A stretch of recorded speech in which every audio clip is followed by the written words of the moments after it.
नमस्कार दोस्तों। पिछली वीडियो में हमने देखा कि किस तरीके से एक नोटपैड फाइल को ओपन करते हैं और इसके फाइल मेन्यू के जो भी ऑप्शन हैं उनको कैसे उपयोग करते हैं। आज की वीडियो में हम देखने जा रहे हैं कि किस तरीके से बाकी के मेन्यूज जो हैं उनको इस्तेमाल करते हैं, एडिट, फॉर्मेट, व्यू और हेल्प।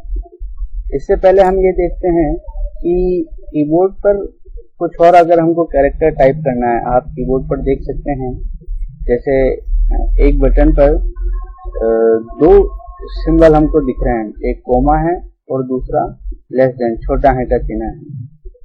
अगर मुझे कोमा टाइप करना होगा तो मैं सिंपली इस बटन को प्रेस कर दूंगा, और अगर मुझे ऊपर लिखा हुआ ये जो लाइट अक्षर में लिखा है इस सिंबल को टाइप करना है तो मुझे इस बटन को शिफ्ट के साथ दबाना होगा। शिफ्ट के साथ अगर दबाता हूं तो ये वाला टाइप हो जाएगा। इसी तरीके से अगर मुझे नंबर प्रिंट करना है तो मैं इनमें से किसी को भी प्रिंट करूँ तो वो नंबर प्रिंट हो जाएगा। और अगर जैसे 2 के साथ एक और ये सिंबल है, अगर मुझे ये सिंबल प्रिंट करना है तो मैं शिफ्ट के साथ जब इसे प्रेस करता हूं तो वो सिंबल प्रिंट हो जाएगा। इसी तरीके से परसेंट का अगर सिंबल मुझे टाइप करना है तो शिफ्ट के साथ 5 तो परसेंट प्रिंट हो गया। आइए देखते हैं एडिट मेन्यू। आप यहाँ देख सकते हैं कि एडिट मेन्यू के कुछ ऑप्शंस ऐसे हैं जिनको हम यूज नहीं कर सकते हैं, तो नहीं कर सकते हैं। तो देखिए कट, कॉपी, डिलीट, इन ऑप्शन को यूज करने के लिए पहले हमें कुछ टेक्स्ट सेलेक्ट करना होता है। जैसे मैं यहाँ सेलेक्ट करता हूँ मॉर्निंग। सिंपली हम मॉर्निंग पर कर्सर ले जाकर के उसे ड्रैग करें तो सेलेक्ट हो जाएगा। और कीबोर्ड से अगर हम सेलेक्ट करना चाहें तो शिफ्ट के साथ हम अगर एरो की दबाएं, जैसे मुझे मॉर्निंग सेलेक्ट करना है, मॉर्निंग के पास कर्सर रखा, अब मैं शिफ्ट के साथ एरो की प्रेस करता हूँ तो वो एक बार एरो की प्रेस करने से एक कैरेक्टर को सेलेक्ट कर लेगा। इसी तरीके से अगर मुझे लेफ्ट में किसी अक्षर को सेलेक्ट करना है तो शिफ्ट के साथ लेफ्ट एरो की, और राइट में किसी अक्षर को सेलेक्ट करना है तो शिफ्ट के साथ राइट एरो की। ठीक है, तो एडिट मेन्यू के इन ऑप्शंस को यूज करने के लिए सबसे पहले मैं किसी एक या कुछ टेक्स्ट को सेलेक्ट कर लेता हूं। अब आप देख सकते हैं कि कट और कॉपी, डिलीट, अब हम इन सबको यूज कर सकते हैं। तो देखिए कट का क्या मतलब होता है कि जो टेक्स्ट मैंने सेलेक्ट किया है अगर मैं उसे कट कर दूं इसका मतलब वो टेक्स्ट वहां से हट चुका है, और अब मैं कर्सर को जहां चाहूं वहां रखकर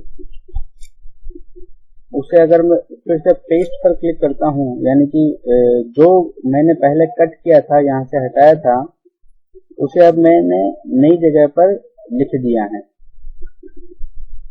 एक बार फिर से देखिए, जैसे मैंने गुड को यहाँ से सेलेक्ट किया, अब कट किया, मैं चाहता हूँ कि गुड यहाँ लास्ट में लिखा जाए, तो जहाँ भी मुझे लिखना है गुड वहां पर मैंने कट कर रखा और फिर वहां जाकर के पेस्ट कर दिया।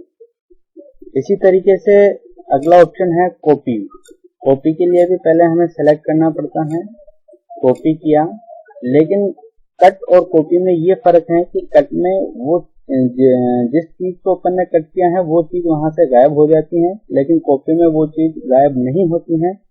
अब जैसे मुझे गुड के आगे फिर से मॉर्निंग लिखना है तो मैं यहाँ कर्सर ले जाता हूँ और यहाँ पर पेस्ट कर देता हूँ, तो जो चीज मैंने कॉपी की थी वही चीज पेस्ट हो चुकी थी।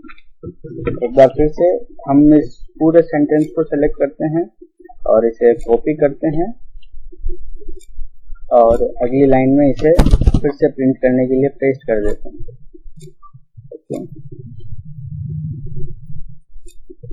एक ऑप्शन है इसके अंदर अंडू। अंडू का मतलब मैंने रिसेंट जो टास्क परफॉर्म किया है, मतलब अभी अभी हमने क्या परफॉर्म किया है, ये इस लाइन को यहाँ पेस्ट किया है, तो वो काम इस काम के करने से पहले जो हमारी फाइल की स्थिति थी हम उस स्थिति में पहुंच जाएंगे। मतलब अभी अभी हमने जो किया है वो नहीं होगा। देखिए सबसे पहले हमने ये ठीक है। जैसे मैं यहाँ कुछ लिखता हूँ,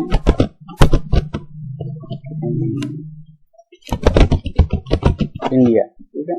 अब मैं अगर इसे अंडू करता हूँ तो इंडिया लिखने से पहले जो स्थिति थी हम उस स्थिति में पहुंच चुके हैं, ठीक है। अब फिर से अगर मैं इसे अंडू करता हूँ तो इससे पहले जो स्थिति थी उस स्थिति में पहुंच चुके हैं, ठीक है। आप यहाँ इन सब की शॉर्टकट की देख सकते हैं। अंडू की शॉर्टकट की है कंट्रोल जेड, यानी कि जब मैं कीबोर्ड से कंट्रोल प्लस जेड, देखिए कीबोर्ड में भी जैसे 2 शिफ्ट की होती हैं वैसे 2 कंट्रोल की भी होती हैं और 2 एल्ट की भी होती हैं, ठीक है। तो अगर मैं कंट्रोल के साथ ये जेड को प्रेस करता हूँ तो हमारा जो भी काम था वो अंडू हो चुका है। फिर से मैं कंट्रोल के साथ जेड प्रेस करता हूँ तो वो आई फिर से लिखा आ गया। और इसी तरीके से कट की शॉर्टकट की है कंट्रोल एक्स। जैसे मैं यहाँ से इस परसेंट मॉर्निंग को सेलेक्ट करता हूँ, जिसे कट करना चाहता हूँ तो कंट्रोल एक्स, कट हो चुका है। पेस्ट की शॉर्टकट की कंट्रोल बी, जहाँ हम इसे पेस्ट करना चाहते हैं तो कंट्रोल बी, पेस्ट हो चुका है। और इसी तरीके से कॉपी की जो शॉर्टकट की हैं वो होती हैं कंट्रोल सी। तो कॉपी के लिए भी हमें पहले कुछ टेक्स्ट को सेलेक्ट करना होगा। ये इस बार 1 2 4 5 को सेलेक्ट करते हैं और कंट्रोल सी, फिर से यहाँ पेस्ट करते हैं कंट्रोल वी से, ठीक है। आगे का ऑप्शन आता है फाइंड। देखिए ये तो एक छोटा सा टेक्स्ट है। अगर हमारी फाइल बहुत बड़ी हो, मतलब जिसमें 100 लाइन 50 लाइन इस तरीके से काफी ज्यादा टेक्स्ट लिखे हो, उनमें अगर हमको किसी एक टेक्स्ट को फाइंड करना है, जैसे पहले मैं यहाँ कुछ लिख देता हूँ। तो मैंने यहाँ एक पैराग्राफ लिख दिया है। अब आप देख सकते हैं जैसे कि यहाँ मुझे परमिशंस दिख रहा है या यहाँ डिपार्टमेंट लिखा है मैंने। अब मुझे फाइंड करना है कि डिपार्टमेंट क्या यहीं लिखा है या और कहीं लिखा है इस पूरे पैराग्राफ में। तो मैं कैसे फाइंड करूंगा, एडिट मेन्यू के अंदर जो फाइंड ऑप्शन है उस पर क्लिक करूंगा और जो चीज मुझे फाइंड करनी है मैं यहाँ वो लिख देता हूँ। मुझे डिपार्टमेंट DEPARTMENT। अगर मैं देखिए इस फाइंड ऑप्शन को यूज करने से पहले हमें हमारे कर्सर की पोजीशन पता होनी चाहिए। माना कि हमारे कर्सर की पोजीशन यहाँ स्टार्टिंग में है और अगर मैं फाइंड अप करता हूँ, यहाँ से डायरेक्शन में मैंने डाउन की जगह अप सेलेक्ट कर लिया और हमारे कर्सर की पोजीशन यहाँ स्टार्टिंग में थी, या सपोज यहाँ रख लेते हैं और अप ऑप्शन सेलेक्ट करता है, तो इस कर्सर के पहले यानी कि यहाँ इस कर्सर के ऊपर जितने भी टेक्स्ट हैं उनमें ये डिपार्टमेंट को फाइंड करेगा, क्योंकि यहाँ हमारी कर्सर की पोजीशन थी और इससे पहले कोई भी डिपार्टमेंट नहीं है। तो आप यहाँ मैसेज देख सकते हैं कि can not find department. Okay, अब हम कर्सर की पोजीशन को वहीं रखते हैं और डायरेक्शन सेलेक्ट कर लेते हैं डाउन और फिर फाइंड करते हैं। तो देखिए यहाँ डिपार्टमेंट लिखा आ रहा है। और एक चीज जो ध्यान रखने की लायक बात है कि यहाँ हमने डिपार्टमेंट में डी स्मॉल लिखा है और जहाँ इसने फाइंड किया है वहाँ डिपार्टमेंट में डी कैपिटल लिखा है। मैं ये चाहता हूँ कि सेम डिपार्टमेंट फाइंड होना चाहिए, यानी कि अगर मैंने यहाँ स्मॉल लिखा है तो मुझे स्मॉल डी वाला डिपार्टमेंट भी फाइंड होना चाहिए, कैपिटल वाला नहीं। तो इस तरीके की जब भी हमें जरूरत होती है तो यहाँ आप नीचे एक सिंबल देख सकते हैं मैच केस, इस पर अगर मैं राइट कर दूं तो अब एज इट इज जैसे यहाँ लिखा है ठीक उसी तरीके से ये फाइंड करेगा। मतलब अगर यहाँ मैंने कोई भी टेक्स्ट स्मॉल लेटर में लिखा है तो वो यहाँ स्मॉल लेटर में ही ढूंढेगा और अगर मैं यहाँ अपर केस में लिख देता हूँ तो वो यहाँ अपर केस में फाइंड करेगा। मैंने यहाँ अभी स्मॉल केस में लिखा है, लेट्स सपोज कर्सर की पोजीशन यहाँ है, डाउन में मैं सर्च करता हूँ डिपार्टमेंट, इसको कहीं नहीं मिला। और अगर मैं यहाँ डी को कैपिटल कर देता हूँ फिर अगर मैं फाइंड करता हूँ तो यहाँ मिल चुका है, ठीक है। अगर एक से ज्यादा बार डिपार्टमेंट लिखा हो तो क्या होता है, जैसे कि मैं इसको एक से ज्यादा बार लिख देता हूँ यहाँ से इसको सिंपली कॉपी करता हूँ और 4-5 जगह बीच में पेस्ट कर देता हूँ।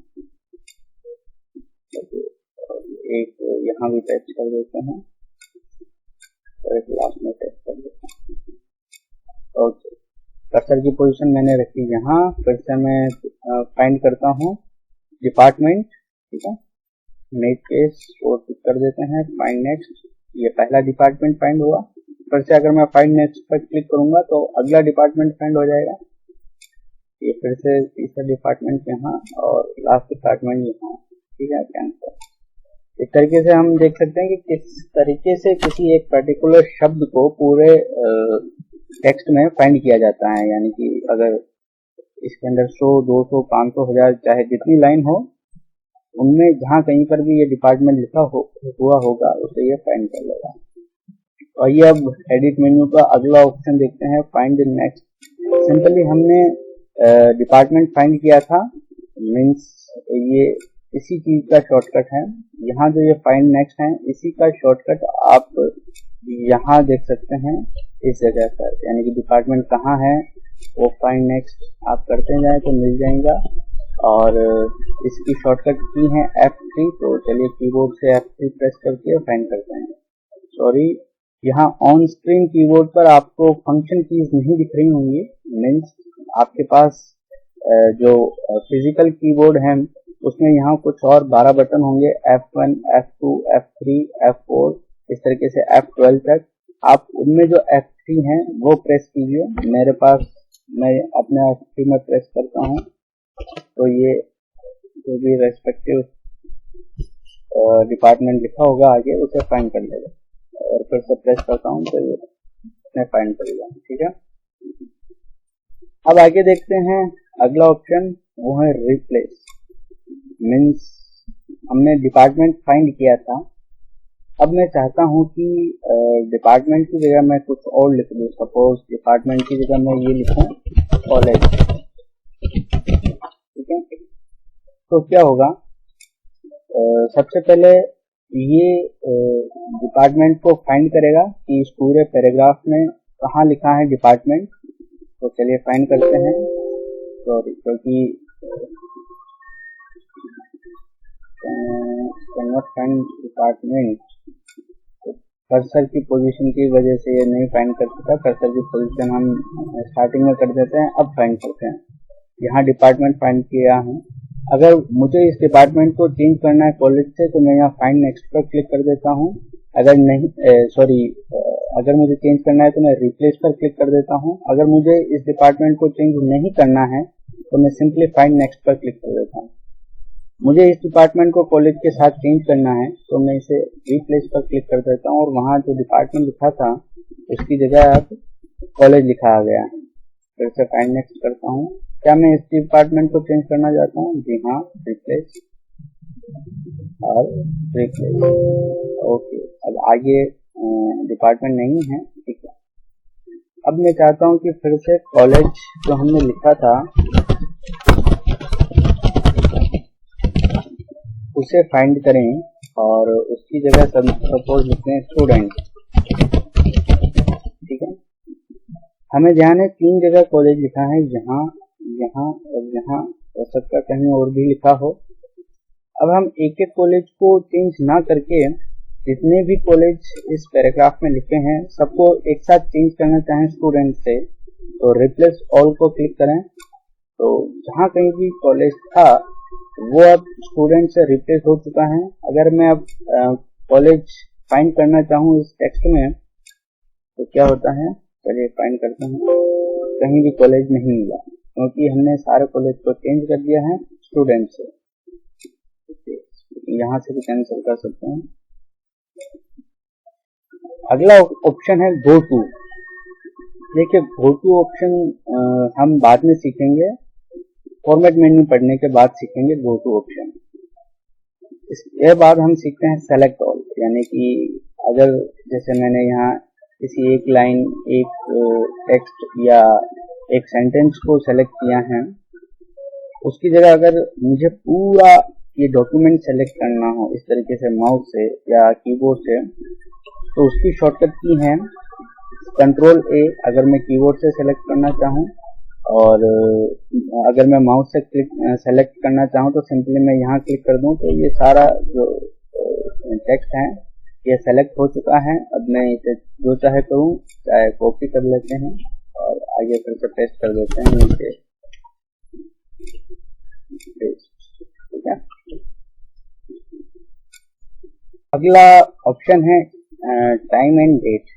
देखिए जैसे मेरे कर्सर की पोजीशन यहाँ है और मैं जैसे ही यहाँ टाइम एंड डेट पर क्लिक करता हूँ, इसकी शॉर्टकट की है F5, तो मेरे कंप्यूटर में इस वक्त जो भी टाइम या डेट सेट हो रखा होगा वो यहाँ प्रिंट हो जाएगा। देखिए टाइम सेट हो रहा है 5:57 PM 3 मई 2020, यही टाइम और यही डेट सेट हो रही है, ठीक है।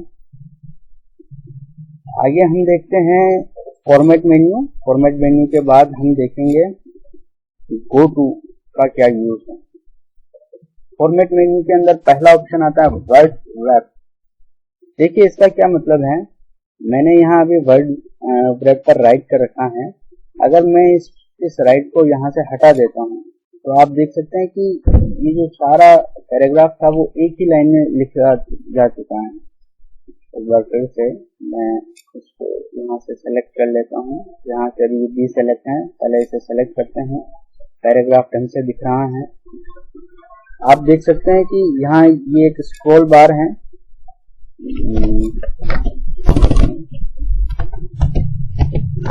ये बड़ा हो चुका है। ये यहाँ साइड में एक स्क्रॉल बार है, जिससे अगर पूरा टेक्स्ट इस स्क्रीन में नहीं आ रहा है तो हम उसे ऊपर नीचे स्क्रॉल कर सकते हैं।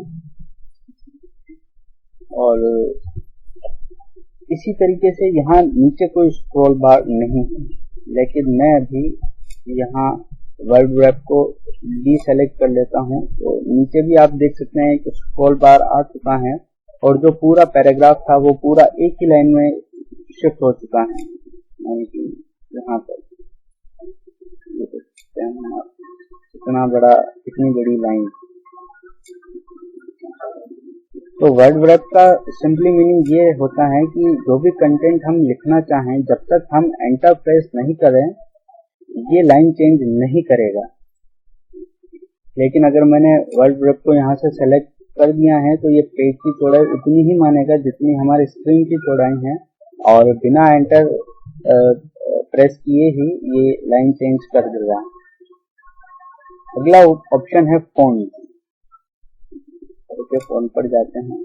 अभी आपको जो ये सारे फ़ॉन्ट दिख रहे हैं, फ़ॉन्ट मतलब कि ये जो भी कैरेक्टर या जिस स्टाइल में लिखे गए हैं वो फ़ॉन्ट है। अगर मैं इस राइटिंग को चेंज करना चाहूँ, मतलब अभी मैंने जो ये कैरेक्टर्स यूज कर रखे हैं उनका नाम है टाइम्स न्यू रोमन, और अब मैं इस राइटिंग को चेंज करना चाहता हूँ, सबको कुछ इस तरीके से लिखना चाहता हूँ, तो यहाँ से मैं जो चाहूँ वो राइटिंग सेलेक्ट कर सकता हूँ, या फ़ॉन्ट फैमिली कहते हैं इसे, जो चाहे वो फ़ॉन्ट सेलेक्ट किया। तो आप देख सकते हैं कि सारे फ़ॉन्ट की जो स्टाइल है लिखने की वो चेंज हो चुकी है। यहाँ बहुत सारे फ़ॉन्ट हैं। जनरली हम टाइम्स न्यू रोमन नाम का जो फ़ॉन्ट है उसे यूज करते हैं। अभी इसे मैंने यहाँ कॉमिक सेंस MS सेलेक्ट किया है, इसे अप्लाई करते हैं तो जो फ़ॉन्ट की स्टाइल है वो कुछ यहाँ आप सिंपल देख सकते हैं इस तरह की हो जाएगी। ठीक है, आगे आप देख सकते हैं रेगुलर, इटैलिक, बोल्ड और बोल्ड इटैलिक। पहले मैं रेगुलर सेलेक्ट करता हूँ, इसको अप्लाई करता हूँ। ये जो अभी फ़ॉन्ट लिखे हैं ये सब रेगुलर फ़ॉन्ट है, यानी कि नॉर्मल जिस तरीके से हम लिखते हैं वो। अगर मैं इन फ़ॉन्ट में से इटैलिक को सेलेक्ट कर लेता हूँ, यानी कि मैंने यहाँ इटैलिक पर ये रेगुलर की आप यहाँ सैंपल देख सकते हैं कि सब सही तरीके से लिखे हैं। अगर मैं इटैलिक पर क्लिक करता हूँ तो ये हल्के से तिरछे हो जाते हैं। यहाँ मैंने अभी इटैलिक सेलेक्ट किया, ओके किया, तो हल्के से ये सब तिरछे हो चुके हैं। इसी तरीके से अगर मुझे इन्हें थोड़ा डार्क करना है तो मैं बोल्ड को सिलेक्ट कर लूँ, जिससे यहाँ रेगुलर में कुछ इस तरीके से दिख रहे हैं और बोल्ड सेलेक्ट करने पर ये थोड़े डार्क हो जाएंगे। ओके, तो आप देख सकते हैं कि सारे फॉन्ट डार्क हो चुके हैं। इसके आगे बोल्ड इटैलिक यानी कि डार्क और इटैलिक दोनों एक साथ, इसको अप्लाई कर देते हैं। ये बोल्ड इटैलिक हो चुके हैं। आगे हम सेलेक्ट करते हैं साइज, मीन्स अगर मुझे थोड़ा इनको बड़ा दिखाना है तो मैं साइज यहाँ से बड़ी सेलेक्ट कर लेता हूँ 36। ओके, तो आप देख सकते हैं कि यहाँ फॉन्ट की जो साइज है वो थोड़ी बड़ी हो चुकी हैं। और अगर मैं इन्हें छोटा करना चाहता हूँ तो इसे 12 सेलेक्ट कर लेता हूँ। ओके, तो जितने भी फॉन्ट्स मैंने लिखे हैं उनकी साइज छोटी हो चुकी है। तो ये था फॉर्मेट मेन्यू और उसके दो ऑप्शन। अब हम देखते हैं एडिट मेन्यू का एक ऑप्शन जो पहले रह गया था, वो था गो टू। हम अभी गो टू ऑप्शन को इसलिए यूज नहीं कर सकते हैं क्योंकि हमने अभी वर्ड ग्रैब को सेलेक्ट कर रखा है। अगर हम गो टू ऑप्शन का यूज करना चाहते हैं तो सबसे पहले वर्ड ग्रैब को भी सेलेक्ट करना होगा, यानी कि सब कुछ एक ही लाइन में। ओके, अब गो टू ऑप्शन का ये यूज होता है, जैसे मैंने यहाँ क्लिक किया। अब मैं जिस लाइन में जाना चाहता हूँ, सपोज मैं यहाँ ये इस वाली लाइन में जाना चाहता हूँ, इस लाइन का नंबर होगा 1 2 3 4 5 6 7। यहाँ 7th लाइन में जाना चाहता हूँ मैं। अभी मेरा कर्सर यहाँ है और मैं 7th लाइन में, तो सीधा मैं गो टू पे गया और जो भी लाइन में हम जाना चाहते हैं वो यहाँ टाइप की। टाइप करने के लिए सिंपली कीबोर्ड से पहले इसको हटा दें, टाइप से 1 को, और 7 टाइप करें और गो टू पर क्लिक करें तो आप देख सकते हैं कि उस लाइन की स्टार्टिंग में आ चुके हैं। अगर सपोज मुझे फिर से सेकंड लाइन में जाना है तो go to second line, second line की स्टार्टिंग में हम आ चुके हैं। और एक जरूरी बात जो याद रखने की है वो ये है कि जब कभी भी मैंने वर्ड ग्रैब को सेलेक्ट कर रखा है, इस स्थिति में मैं गो टू का यूज नहीं कर सकता हूँ। क्यों नहीं कर सकता हूँ, इसके पीछे भी एक कारण है। जैसे कि सपोज अभी सेकंड लाइन की स्टार्टिंग में लिखा है फोटो कॉपिंग। अगर मैं इस स्क्रीन को मिनिमाइज कर देता हूँ तो फोटो कॉपिंग 3rd लाइन की स्टार्टिंग में आ चुका है। तो इस तरीके से अब वर्ड ग्रैब को ऑन रखने पर हम ये नहीं कह सकते कि किसी पर्टिकुलर लाइन की स्टार्टिंग में क्या लिखा है या फिर टोटल कितनी लाइन्स हैं, क्योंकि जब ये विंडो छोटी हो चुकी है तो जाहिर सी बात है कि नंबर ऑफ लाइन भी बढ़ चुकी होंगी। लेकिन अगर मैं यहाँ वर्ड ग्रैब को ऑन कर देता हूँ तो नंबर ऑफ लाइन नहीं बढ़ी होगी। और अभी सेकंड लाइन की स्टार्टिंग में 5 लिखा हुआ है, तो स्क्रीन बड़ी करने पर भी सेकंड लाइन की स्टार्टिंग में भी 5 ही लिखा होगा। इसीलिए हम वर्ड ग्रैब को चालू रख करके एडिट मेन्यू का गो टू ऑप्शन यूज नहीं कर सकते।